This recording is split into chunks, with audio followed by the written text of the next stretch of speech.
Yes, people, it's Ted Lawlor, and welcome back to another episode of the If Only They Knew podcast. Today, we're joined by Aditya, founder of Augmentum Media, who talks about the latest marketing trends and how to track your business's results. So, if you want to learn how to boost your business to the next level, then this is the podcast for you. If only they knew, the hub for young business minds. My name's Aditya Mahapatra. I'm based in St Andrews right now, from Glasgow originally, and what I've been up to the last year is myself and my co-founder have been building Augmentum Media, which is an influencer marketing agency that is exclusively working with brands in the health and wellness space. Who were you before this? Like, were you one of those people that was born an entrepreneur, as some people say, or did you fall into this industry? Who were you before you started this business? Yes, I mean, I wouldn't say I'd class myself as one of those early entrepreneurs. The earliest memory I've got of that actually is quite funny. I was in Tesco one time, and then in the reduced aisle, they had like literally 200 boxes of just those Dairy Milk chocolates that were down from like £1.50 to like 8p, 9p. So I remember convincing my mum to grab everything in that aisle, and then the next month I was literally just a door-to-door salesman. I went around every door I could find, just saying it's for a school project, different flavors, this kind of stuff, just selling it door to door. So that's the earliest recollection I've got. I must have been about 12, 13 maybe. Wow. Okay. Yeah. So most entrepreneurs do sort of start that route, isn't it? Like, what do you think it was that made you even think that? Because I know that even though I sort of count myself as an entrepreneur, like I know at that Yeah. age I wasn't really in that mindset. Like, if I would have saw reduced chocolate, I probably would have just nicked it anyway. Like, I wouldn't have been thinking about selling it on. So, what do you think gave you that little switch inside of you? From an early age, I was always quite, I wouldn't say motivated, but I was quite fascinated by money. Like everything was just kind of based around that. So I just kind of saw as a chance if I can buy this for like 10p and then like go around selling it at even 40, I can make myself a tidy wee sum. And I'm not thinking, profit in the bank investments. I'm thinking a bit of money, can buy a new bike, maybe get some sweets in, have a takeaway, this kind of stuff. But I think it's just interesting that from an early age, I saw chocolate and I'm thinking, right, how can I profit off this? Do you think that is like, I know you sort of you mentioned it there. Like, do you think some people are just, whether they think they're born an entrepreneur or not, do you think some people are born with that? I guess it's a gift, isn't it? That little thing, like that, like you said, you don't really know why you thought of it, you just thought of it. Do you think you have to be born with that little spark inside you, or how do you think that comes about? I mean, till date, I've never really thought of myself as having any of those gifts that people are just born with, but there are definitely some traits that make, good entrepreneurs. And to be honest, I think that anyone that works hard at it can develop those traits. For example, a big thing in the industry, obviously, is just being really patient for results. Nothing's going to happen overnight. All of these businesses that people look at and think, wow, they're growing so fast, it's actually been a long kind of work in the progress. And this is where most business founders they tail off. They don't see immediate results and they think either one, it's not working, I'm just going to stop, or they think two, I'm going to just switch to something else completely, and they just lose traction and start again. And talking of that traction, what was it? How did you go from the kid that saw the opportunity to sell sweets, then that massive gap between then and then now what you do? Like, how what happened there? What was the things that sort of got you on your journey? Yeah, so it was a very kind of odd turn of events, but it all started. I was 15, and one of my passions was cricket. So I'd been playing for a few years, and then I had the call up. I was 15 years old to be part of the Scotland under 15 squad. So I was playing there, and I thought, you know what? I'm actually loving this. It's something that I want to take further. I want to do this for a living. And at that stage, you're thinking for me to kind of move up the gears, progress, the big thing to focus on is fitness, nutrition, recovery, just improving yourself in every aspect. So I made a really conscious effort to focus on that. I remember, Friday night, be in the gym, whatever, eating healthy. And it did work. We saw great results. Played under 15, under 17. And then after that, I got quite a bad injury, never quite made it back. But the habits that I formed, lasted with me until now. And it was from that that I thought I want to give something back to this health and wellness space. And throughout all this, the person that's now my co-founder, Sambav, we had met in the under 15 squad, developed a really great friendship over these shared interests, and we thought, yeah, so we want to do something that is directly in this space, working with all these people and try and the impact that the space had on us, it'd be great if we could help other people experience the same impact. And this was the time, I think it was late 2021. It was this time that the creator economy was starting to pop off. It was when kind of Jake Paul and well, Logan Paul, sorry, and KSI they formed Prime. And we saw just how powerful it was when these people that had a social media audience and influence on social media, they were launching brands in completely different spaces, but because of this, passionate audience they built up, they were able to just take that brand from A to Z really, really quickly. And we thought, there's a gap in this market. There's no influencer marketing in this agency that's working exclusively with health and wellness brands. And this is actually quite a big problem because as a brand, you don't want to just work with any old agency. You want to work with someone that understands your mission, understands your ethos. They get why you're doing what you're doing, and they also share your passion for essentially making the world a healthier place. So after talking to kind of lots of brands in the space, we noticed that there's no other agency doing this, and we just saw it as being a perfect market fit with our passion and experience in the space. So you said there you had a passion for the health before any of this, right? You had the passion for the science and the reasons why and the nutrition behind everything. Is that right?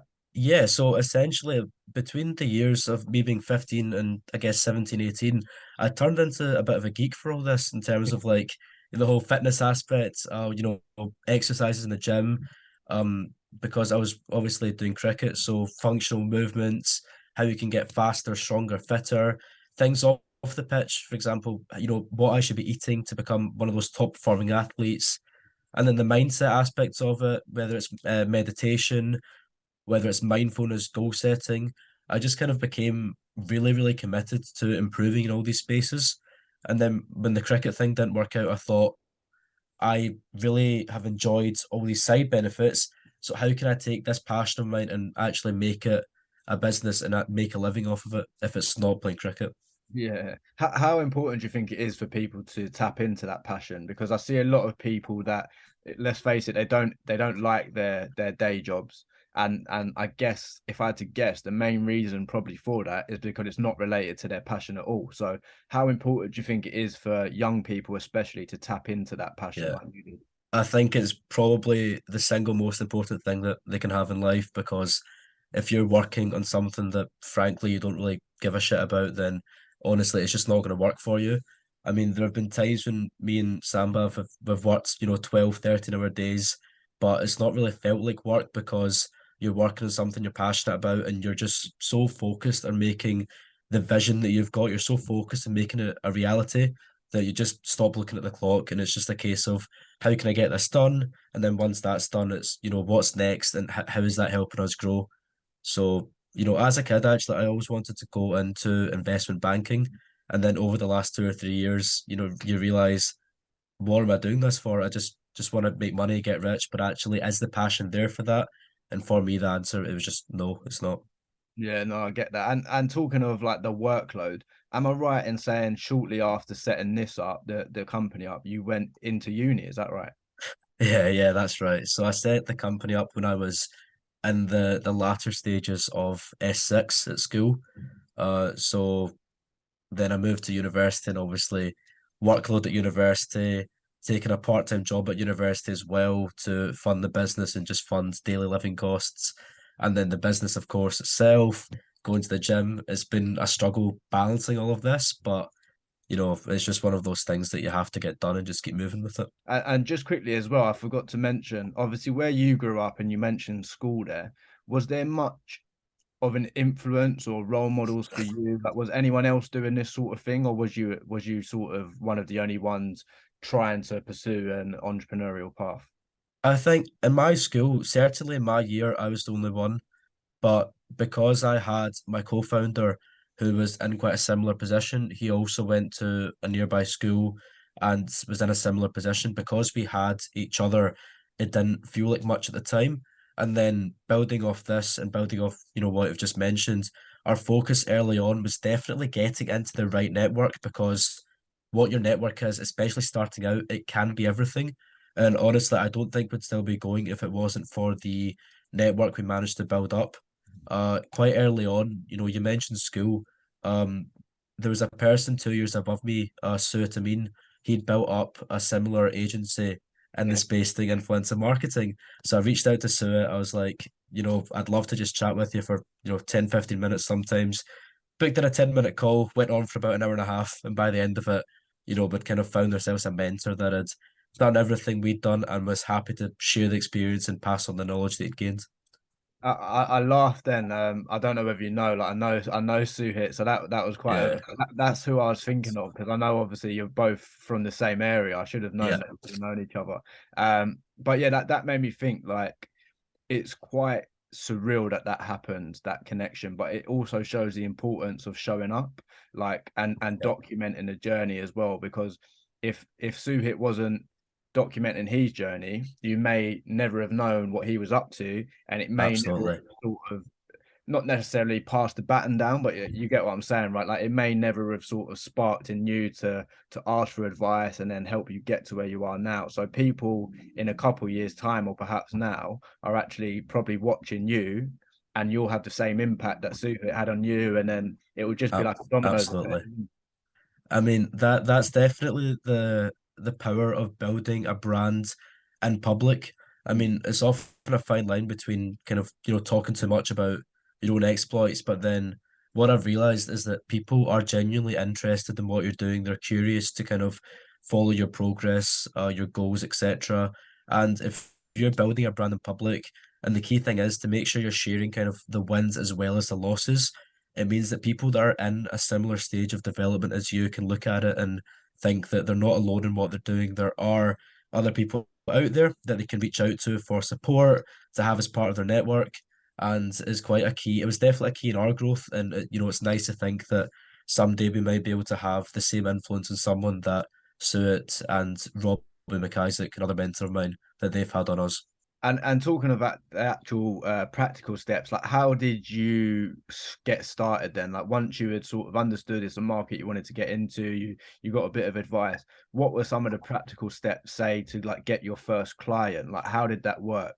Yeah, I mean, of course, the first month, to be honest, there was no effort to get clients at all, which was mainly because for us, we wanted to understand absolutely everything about the space. So that meant literally just consuming content on influencer marketing, creator economy, making sure that before we spoke to clients, we knew exactly what we were doing. And then the second part of that was actually just having lots of Zoom calls, Google Meets, just discussions with brands in the space that would be, future prospects, not to try and sign them, but just to understand, is there really a demand for what we're doing? Because when you're starting a business, the most important thing is validating that customer demand, because it's fine to, set up a business, form the company, get a website, etc. And then you realize actually no one wants to buy your service. Yeah. So the key thing for us at first was making sure all these brands, they actually needed us, and the solution that we could offer them was one that they'd be interested in going for. Yeah, no, I love that. I love that you've done it that way, because a lot of people do it the opposite way. And so Yeah. I've been guilty of this in the past. Like, because I'm like, my background's more marketing, I enjoy building the website and building the Yeah, yeah. flyers and building all of this, like the emails and stuff. So I do all of that. I do all the promotion before I've even got the product. So I'm glad you did it that way. Do you have any do you have any regrets or thoughts on the way that you did it? Would you go back and change that process? Because it seems like I said, it seems like you've done it like the perfect way, I guess. To be honest, we did go about the right way doing it. And of course, that was because from the start, we had kind of mentors in place who were advising us in every stage of the process. So once we'd done this market validation, again, we turned to them and it was, what are the steps that we now need to take to find clients? And then the answers there were, one, obviously, we spoke about building a brand in public. The extension of that is using that public and personal brand to actually find clients in the space.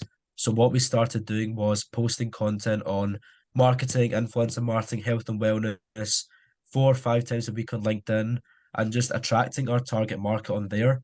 Health and wellness brands, we were trying to reach all the key decision makers and kind of impress them with our content and then have them coming to us as inbound leads that we could then nurture and convert over time. And then the second part of this was going to all the kind of trade shows and events.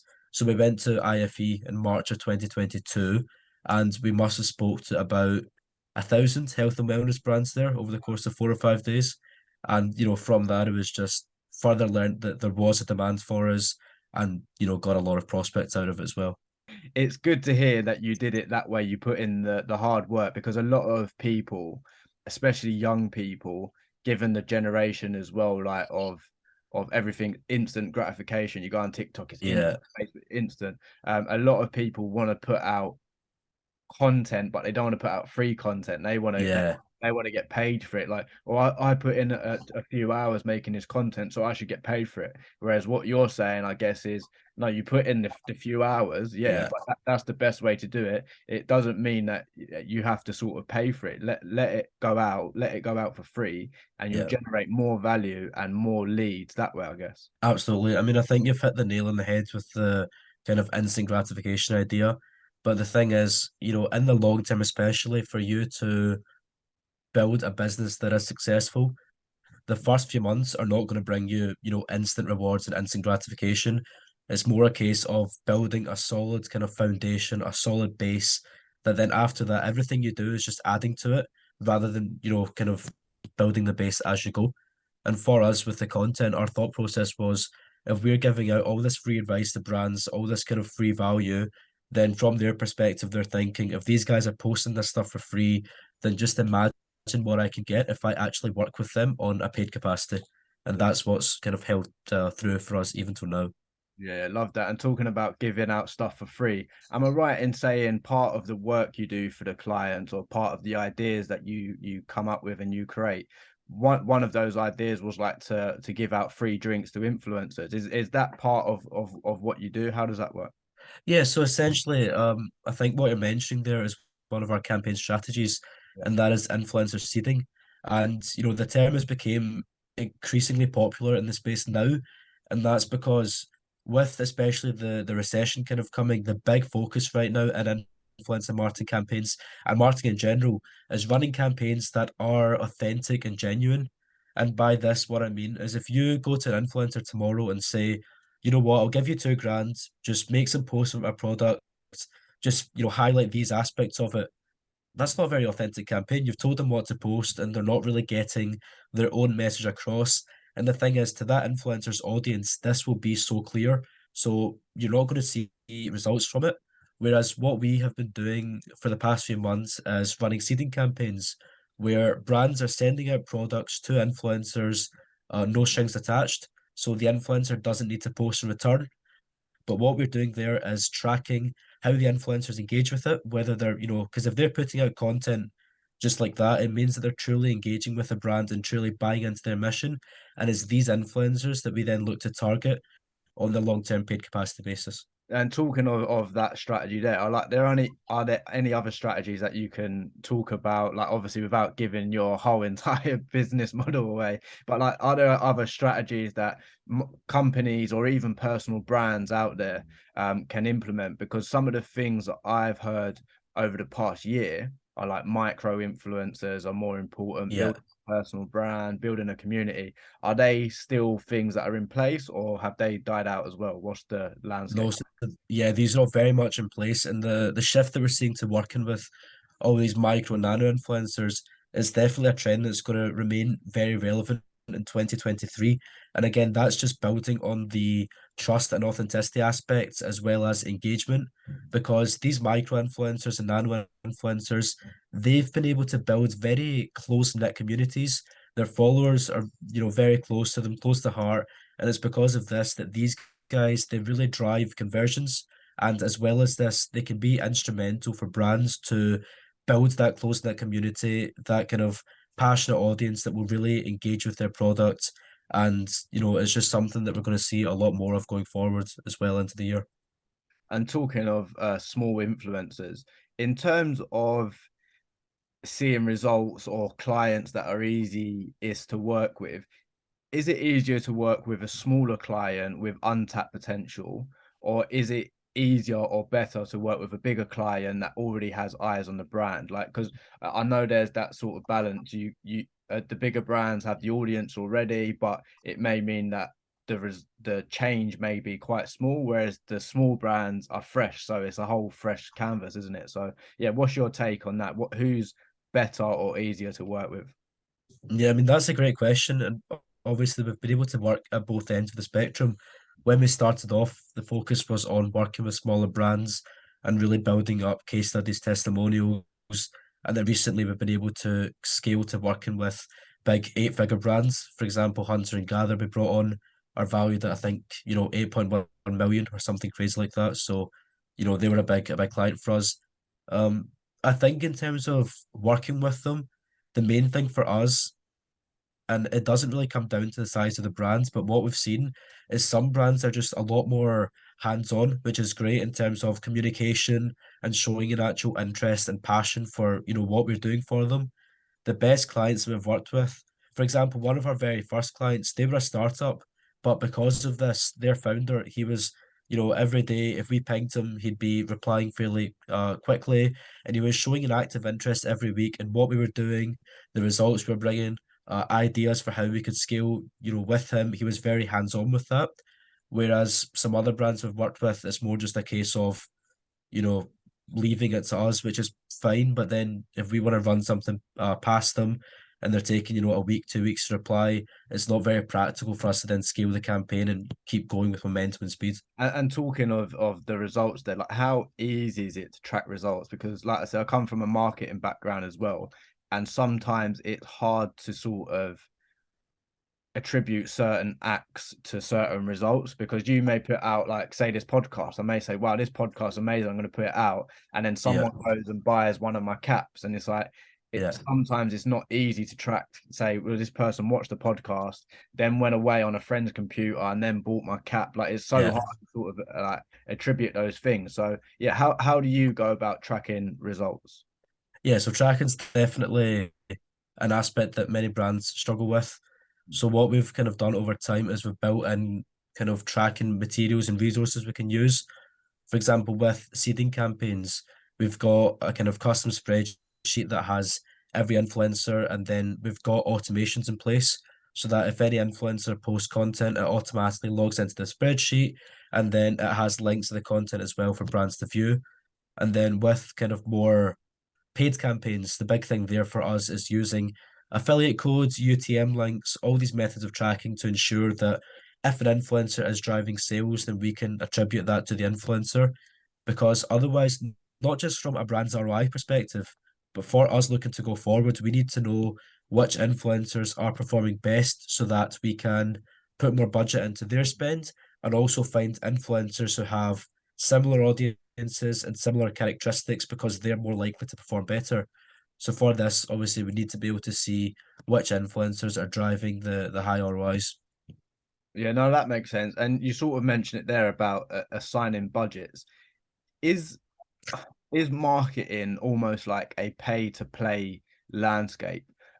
Because it's something I've been thinking about a lot. Some of my other guests, they've mentioned some of the things they've done in terms of going viral with with content that's like completely free. Like one person, Keelan, he's got a company called Brownies. And I say brownies because that's the name of it. That isn't my list or anything like that. Yeah, he's got a brownie company. And what he done, he put out like a post saying that he made a brownies McFlurry, and that went viral on LinkedIn, and he got hundreds and hundreds of messages, and that was obviously all free. So what's your thoughts on that? Is marketing a pay to play aspect, and how much can you do for free? Yeah, I mean, great question. But what we like to tell clients is that you can actually get involved with very little or no budget at all. For example, the great thing about influencer seeding is that you're not paying influencers, so it's very easy to get started, especially on a kind of low scale start because all your costs are essentially as whatever your manufacturing cost was. And I think, like you're mentioning there about the TikTok, what we are seeing now is an attention economy moving into 2023. And what I mean by this is that consumer attention is very scarce, is very limited.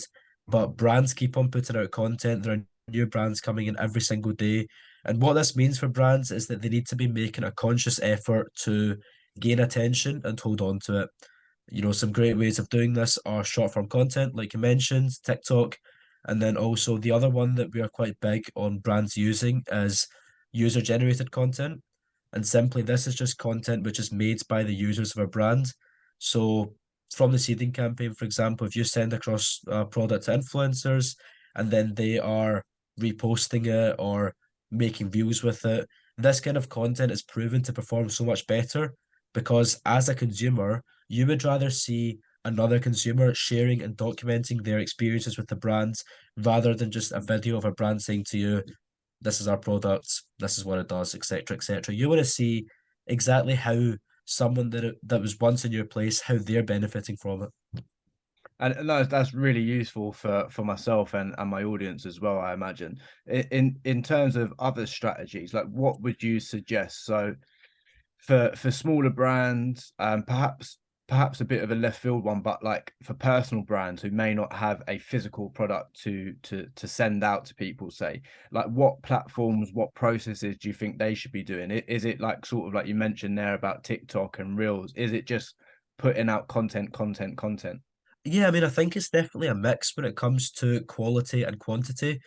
But like you've mentioned, especially for a personal brand going forwards this year, I think the short form content space will be massive. It's something that, myself, I'm looking to start rolling out more and more. But the thing about short form content is, it's not very long, it captivates attention, and people can flick through it fairly easily. So because of this, you can rewatch a certain piece of content a lot of times. And then on TikTok, especially, the algorithm just kind of shoots that to the top. So I think for anyone looking to make a personal brand, short form content is a must. And then if you're looking to build a brand for more kind of business reasons or entrepreneurship reasons, platforms such as LinkedIn are where you need to be. Just kind of posting value on there. Whatever your target audience is, you need to think, what kind of problems will my target audience be experiencing and how can I solve them? So, for example, what we done at the start of this year was had conversations with bigger brands in our space, seven-figure, eight-figure brands, and we spoke to them saying, what problems are you guys worried about in 2023 and what goals do you have in 2023? And based off their responses to this, we formulated our content strategy, which was designed to essentially target these problems so that anyone seeing our content, they kind of knew how we could help them and what problems we could help them solve. I love that. And talking of content, you're definitely making this easy for me. Like the way you speak is so accurate and precise. Like I understand exactly what you're saying. So these will make really good clips to go out online as well. So thank you for Fantastic. that. Not at all. The final few things, like let's do a quick fire round if you don't mind. Yeah, of So course. the first quick fire question, what would your one piece of advice be for young entrepreneurs? Honestly, work hard. Like Mm. it can be very tempting sometimes to just have lazy days, and that's fine. Have one, but the main thing is you need to build momentum. So just try and string together things. Like if you are focusing on going to the gym every day, for example, try and string together two, and then three, and then four, and then once you've built that momentum, it's just so much easier to carry on with it. So whether it's meditation, whether it's going for a cold dip in the sea or a cold plunge, like I seen that you've been doing, the main thing is consistency with it. Just make it a habit to do it every single day and then don't look back after it. Yeah, I love that, and I'm glad you called me out on that because yeah, that's definitely something I've been trying to do as well. Just show up every day, and if you've got to take one day off, do it, but then come back the next day. Like, Absolutely. yeah, I love Yeah. that. The second one, who are some of your favorite creators or entrepreneurs out there at the moment? Like I know you said you was on LinkedIn, so I don't know whether you've seen anyone in particular on LinkedIn, but yeah, who are some of your favorite creators and entrepreneurs? Yes, in terms of entrepreneurs, my two role models are absolute inspirations to me. So that would be Amin, obviously we spoke about, and he's basically built up a seven-figure agency in our space. And then the other one is Robbie McIsaac, who basically I met him through Suet, but his mindset and his kind of drive, determination to work well is something that's played a big part in me kind of having the same attributes. And I'd say to any other young entrepreneur out there, your mindset is basically what's going to make or break the dream for you. because you need to be able to put in long days of hard work. You need to be able to just get shit done, even when you don't want to do it. And honestly, Robbie's, one of the best people for that. In fact, he was on Dragon's Den like, 2 or 3 days ago. Wow. Last night, actually, he was on Dragon's Den. So incredibly proud of him for that. That's amazing. I'm gonna check that out. I think I may have seen a little clip on LinkedIn Yeah, earlier, so I'm gonna definitely check out that. absolutely. Oh, that's amazing. Is there anyone you sort of touched on it there? Is there anyone you'd like to thank? I guess those would be the two, right? Yeah, I mean, the big one that I've not mentioned yet would obviously have to be my parents. I mean, I'm very, very fortunate that my parents are so kind of supportive of what I'm doing. My mum especially is just, even with the cricket stuff, when I was 15, I was playing for Scotland. So I was, going halfway across the country.